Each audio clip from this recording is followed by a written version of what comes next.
De repente você se vê tomado de raiva. Como é que você lida com essa emoção? Pessoas imaturas do ponto de vista psicológico não conseguem conter as emoções, não conseguem suportar as emoções no seu mundo interno e buscam formas imediatas de descarregá-las. Esse é um dos traços mais marcantes da imaturidade emocional. Um sujeito emocionalmente maduro consegue experimentar raiva, muita raiva, e não recorrer a atos violentos para descarregar esse afeto. Aí você pode me dizer assim, ô Lucas, mas isso não é uma coisa patológica, você reprimir a raiva? Não, eu não estou falando de repressão. Esse sujeito que consegue não descarregar a raiva imediatamente, ele não está necessariamente reprimindo essa raiva.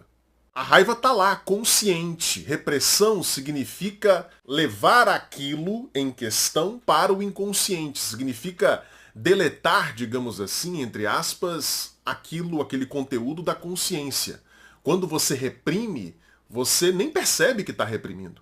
Quando você reprime, a coisa vai direto para o inconsciente porque a sua consciência não dá conta de suportá-la.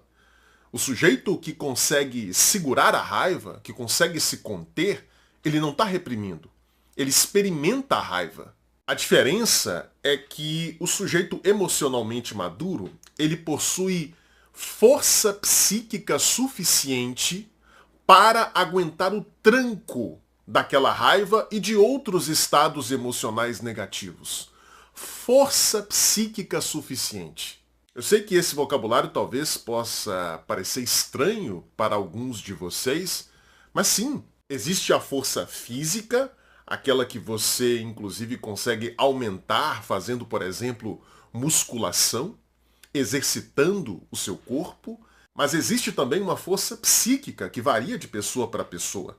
O indivíduo emocionalmente maduro é psicologicamente forte. Por isso ele consegue ser tomado, assaltado, acossado por um determinado estado emocional e não ceder a esse estado emocional buscando uma forma rápida de descarregá-lo. Ele consegue aguentar o tranco, ele consegue suportar a força daquele estado emocional porque ele é psicologicamente forte. Por outro lado, pessoas emocionalmente imaturas não dão conta de fazer isso. Porque como elas são frágeis do ponto de vista psicológico, como elas não possuem força psíquica suficiente para aguentar o tranco dos estados emocionais, elas interpretam equivocadamente as emoções negativas, raiva, medo, culpa, por exemplo, como se fossem perigos internos, como se fossem ameaças. Se elas estão interpretando as emoções negativas como perigos, elas vão querer, evidentemente, fugir daquele perigo. E como é que você pode fazer para fugir de alguma coisa que é interna? Como é que você pode fazer para fugir de uma emoção? Ora, você busca uma forma rápida e imediata de colocá-la para fora.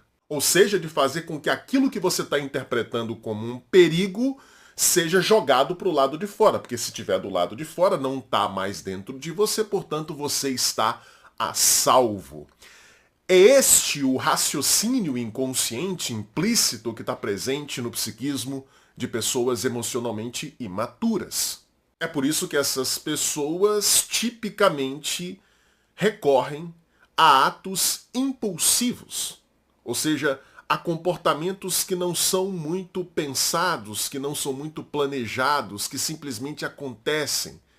E é muito frequente também que essas pessoas acabem se arrependendo daquilo que fazem, porque justamente não pensaram antes de fazer, agiram de maneira impulsiva. Vamos tomar aqui um exemplo concreto. Uma pessoa emocionalmente imatura tomada pela culpa. O que essa pessoa procurará fazer assim que o sentimento de culpa lhe invadir? Assim que o sentimento de culpa aparecer no seu mundo interno? O que essa pessoa procurará fazer? Ora, ela procurará imediatamente tentar se livrar do sentimento de culpa. Como eu disse, ela interpreta esse sentimento negativo, desprazeroso, como uma coisa perigosa, é como se aquilo fosse matá-la. Então o que ela vai fazer? Ela vai tentar colocar essa culpa para o lado de fora. Ela vai tentar descarregar essa culpa o mais rapidamente possível. Ela pode fazer isso, por exemplo, culpando outra pessoa, projetando, portanto, a sua culpa no outro. O sujeito sequer, nesse caso, tem consciência do sentimento de culpa. Ela não terá força psíquica suficiente para aguentar a vinda daquele sentimento e pensar, ou seja, utilizar o seu aparelho psíquico para pensar sobre as razões que a levaram a se sentir culpada. Ela não conseguirá fazer esse trabalho psíquico. Por quê? Porque para conseguir fazer esse trabalho psíquico, você precisa ter o mínimo de segurança. Você precisa olhar para o sentimento não como uma coisa aterrorizante. Você precisa olhar para o sentimento como uma coisa natural. Peraí, isso apareceu aqui dentro de mim, esse sentimento de culpa. Por que estou me sentindo culpado? Como eu agi para que agora eu esteja me sentindo dessa forma? O que eu fiz? Esse sentimento é justificável ou não? Será que eu estou me sentindo culpado por esta situação específica ou porque eu estou associando esta situação com outra? Esse trabalho psíquico é próprio de uma pessoa emocionalmente madura, porque ela tem força psíquica que dá a ela tranquilidade para fazer esse trabalho. Porque ela não quer expulsar o sentimento imediatamente, já que ela não olha para ele como um perigo. Então, o sujeito emocionalmente imaturo pode projetar, é uma possibilidade que ele tem para lidar com o sentimento de culpa, jogar esse sentimento para outra pessoa, mas ele pode também fazer uma outra coisa.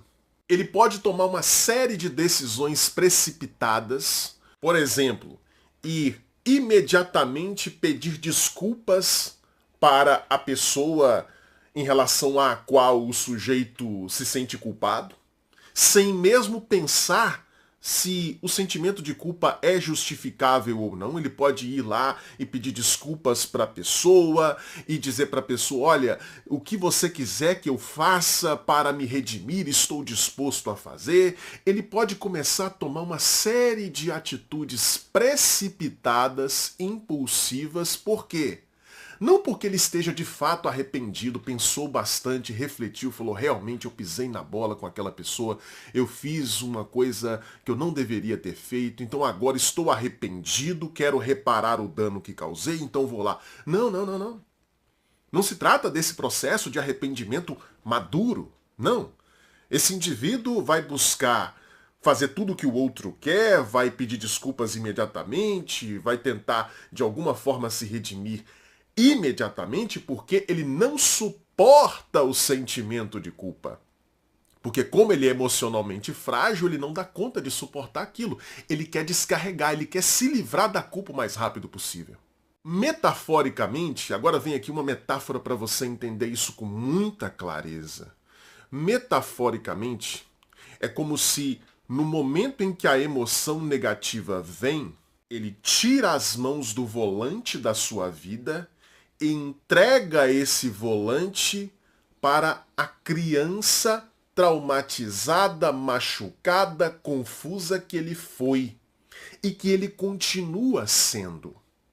Sim, todos nós, em certa medida, continuamos a ser a criança que nós fomos lá nos primeiros anos de vida. Todos nós abrigamos essa criança no nosso mundo interno. Se essa criança que nós fomos nos primeiros anos de vida, se ela não foi muito severamente machucada pelo ambiente, se ela teve um ambiente suficientemente bom, bom o bastante, minimamente bom, como diz o Winnicott, se ela teve um ambiente suficientemente bom, não estou falando de ambiente perfeito, eu estou falando de ambiente suficientemente bom. Se essa criança teve um ambiente suficientemente bom, ela vai sobreviver no nosso mundo interno adulto como uma fonte de vitalidade e de criatividade. Quando você olha para uma criança que é bem cuidada, que é suficientemente bem cuidada, você não enxerga isso na criança? Ela não é criativa, ela não quer fazer coisa, ela não é agitada, ela não anda para lá e para cá, ela não brinca. É esta criança que brinca, que é criativa, que quer viver, que quer engolir a vida, é essa criança que sobrevive no mundo interno. Se você não foi uma criança severamente machucada pelo ambiente, se você deu a sorte de ter um ambiente suficientemente bom. Porém, quando a criança que nós fomos não teve tanta sorte, quando ela de fato teve o azar de estar num ambiente insuficientemente bom, um ambiente que não forneceu para ela o mínimo de estabilidade, de previsibilidade, de cuidado, de carinho, de amor, o mínimo, essa criança que vai permanecer, que vai ser preservada no nosso mundo interno, ela não será uma fonte de criatividade e vitalidade. Ela será uma fonte de fragilidade. Ela será uma fonte de infantilidade. Veja, da mesma forma que a gente olha para uma criança e pode ver vida, criatividade, desejo, a gente também pode olhar para a criança e ver imaturidade. A mesma criança que brinca, que demonstra vivacidade, é aquela mesma criança que faz pirraça quando é frustrada, que não aguenta nada, que vai ao supermercado, a mãe diz que não vai levar aquele pacote de balas e ela começa a chorar. Por quê? Porque criança é frágil. Criança tem um psiquismo muito frágil, não dá conta de suportar muita coisa. E é essa criança que chora por qualquer coisa, que não aguenta nada, é essa criança frágil que permanece no psiquismo do adulto quando nós, lá no início da vida, não temos a sorte de ter um ambiente suficientemente bom. Ou seja, quando nós temos o azar de estar num ambiente hostil na infância, a criança que persevera, que é preservada no psiquismo adulto, é uma criança traumatizada, machucada. E por isso ela não vem como um símbolo, como fonte de vitalidade, de vivacidade, de criatividade, ela vem como fonte de infantilidade, de fragilidade. E essa é a sina do sujeito emocionalmente imaturo. Aquela criança machucada, aflita, assustada que ele foi e que permanece em seu psiquismo, está sempre pronta para assumir o volante da vida dele. Está sempre pronta para tomar o controle das ações. Porque criança se assusta com facilidade. Principalmente quando ela está num ambiente que não é seguro. Principalmente quando ela está num ambiente que não oferece a ela o mínimo que toda criança precisa. Ela não ganha força, ela não ganha segurança, ela continua sendo uma criança frágil e assustada. Todo sujeito emocionalmente maduro abriga essa criança frágil e assustada. De tal maneira que na hora que a emoção negativa vem, o sujeito não dá conta de suportar. Essa criança assustada assume o controle. E aí, sendo criança, ela vai agir como criança. Ou seja, de modo precipitado, impulsivo, infantil.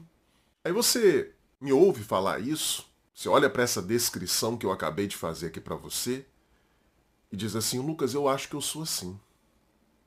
Olhando aqui para a minha história de vida, para como eu lido com as minhas emoções, eu acho que eu sou assim. Eu acho que eu não dou conta de suportar emoções negativas. Se eu sinto raiva, eu já saio soltando os cachorros, eu já saio gritando, xingando, batendo nas pessoas até. Se eu sinto culpa, eu quero me livrar daquele sentimento de culpa o mais rápido possível, eu projeto nas pessoas, ou eu vou lá e imploro pelo perdão das pessoas imediatamente, sem nem pensar se a culpa é minha de fato. Se eu sinto medo, eu recorro imediatamente a algum medicamento. Se eu sinto ansiedade, meu Deus, eu preciso de um ansiolítico imediatamente, eu preciso beber, eu preciso fumar, eu preciso fazer qualquer coisa, porque eu não dou conta de lidar com aquelas emoções. Lucas, eu percebo que eu sou assim. E olhando agora para trás, à medida que você foi falando, eu percebo também que na minha história de vida, quando eu era criança, eu não tive um ambiente suficientemente bom. Eu tive um ambiente que deixou em mim essa marca da insegurança, do medo, do susto. O que eu faço agora, Lucas? Como é que eu me livro disso? Como é que eu amadureço emocionalmente? É um processo, meu caro, minha cara. É um processo. Aqui não tem nenhuma diquinha para você. Aqui não tem nenhuma orientação imediata que você pode fazer e vai resolver este problema. A gente está falando de coisa séria. A gente está falando de subjetividade, de desenvolvimento emocional. A gente está falando de coisa séria. É um processo. Pode levar anos para que você consiga vencer essa dificuldade. Para que você consiga amadurecer psicologicamente. E o caminho para isso se chama psicoterapia. E mais especificamente, psicoterapia psicanalítica. Você vai precisar fazer análise. E análise durante um bom tempo. Se prepare porque o processo é longo, é trabalhoso, mas eu digo para você, é efetivo. Na terapia psicanalítica, em linhas gerais, nós vamos mostrar, esse é o objetivo. Em linhas gerais, é mostrar, é demonstrar, é provar para essa criança medrosa, assustada, que você foi e que continua aí presente dentro de você, olhando para suas emoções como se fossem perigos insuportáveis. O nosso objetivo é mostrar, demonstrar, provar para essa criança que não há mais motivo para medo. E que, portanto, ela não precisa mais assumir o volante. Não tem mais motivo para medo porque o contexto agora não é mais aquele lá da infância. Ora, uma criança que está num ambiente insuficientemente bom, e repito, o que é um ambiente insuficientemente bom? É o ambiente que não dá o mínimo. Não é um ambiente que frustra a criança de vez em quando. Não, eu não estou falando disso. Eu estou falando de um ambiente que não dá o mínimo. Toda criança precisa de um mínimo de previsibilidade, estabilidade, amor, carinho, segurança. É o ambiente que não dá o mínimo. Nesse ambiente, claro, óbvio, toda criança que vive num ambiente assim vai se sentir medrosa, assustada, insegura. E isso vai permanecer para a vida adulta. O sujeito pode crescer, pode se tornar um empresário de sucesso, pode se tornar uma professora de uma grande universidade, pode ser uma professora com pós-doutorado. Mas ela vai continuar carregando essa criança medrosa e assustada, e nos momentos em que as emoções negativas vierem, ela não vai dar conta. Mesmo essa professora de altíssimo gabarito, com um currículo invejável, ela vai se sentir medrosa, assustada, ela vai deixar essa criança medrosa e assustada tomar o volante da sua vida e tomar decisões impulsivas e precipitadas, se isso não for tratado. Felizmente, nós temos uma tecnologia para tratar isso. Nós temos uma tecnologia para ajudar o sujeito a amadurecer emocionalmente. Essa tecnologia se chama psicanálise. Então, se você se identificou com o que eu descrevi aqui, procure análise, procure terapia psicanalítica com gente séria. Não com esse monte aí, como vocês veem nos reacts que eu faço por aqui, esse monte de picareta que se diz psicanalista por aí, que usa o nome psicanálise, mas de psicanalista não tem absolutamente nada. Procure gente séria para tratar você.